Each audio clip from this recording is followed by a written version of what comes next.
Hey gang, welcome to another episode of 5 to Thrive. I'm Scott Kutcher, and today we're going to talk about performance promises of a product versus the actual outcome from that product.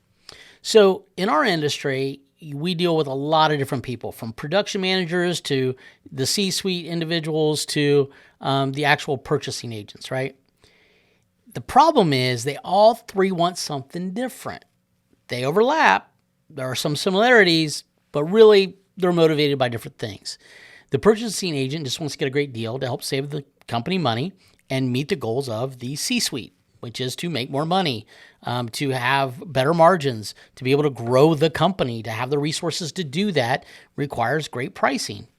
Understand, the production manager wants not just good pricing, but really wants more than that. Wants a product that's easy to use, that produces the outcome that he needs for the project and helps him to stay on budget as best as possible.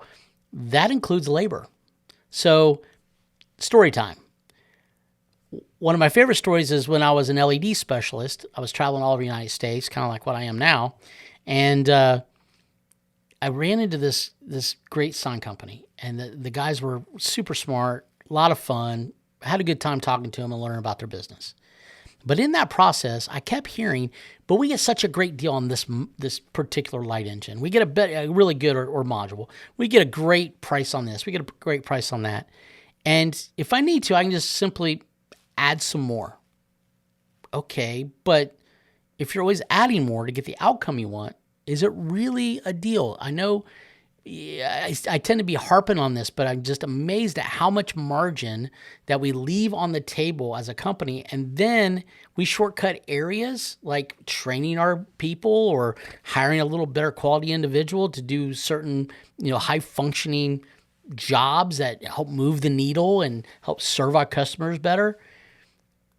And it's frustrating because if we just stopped for a moment and looked at the big picture and were unified in what the outcome needed to be, we'd realize that cheaper product that we're just going to scoot in and add a bunch of extra modules and extra lines to get it to light right is costing us a lot more money in use, labor, extra modules, all those kind of things. So anyways, back to the story.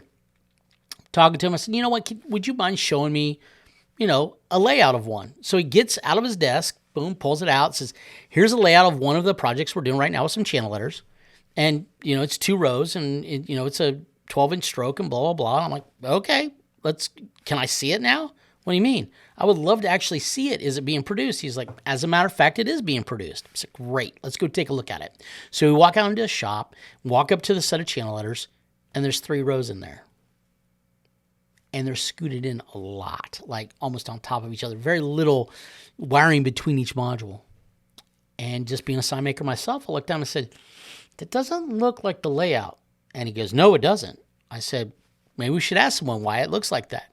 So he grabs his production manager and says, hey, I'm just curious, why do we have 3 rows in there? He's like, because when we lit it up in the test light on the first letter before we kept going, it did not look good. There was gaps. There was a little bit of darkness here and there. It wasn't as bright as what the customer said they wanted, according to the sales rep, and it just didn't look right. So we had to add some more. And so I asked the basic question: how many more power supplies did you have to add on top of the modules? Well, it increased them by 20%. So, yeah, here's the point. Back to the whole, let's make sure that what is being promised, because what I found out was they were promised that module would do what it was going to do.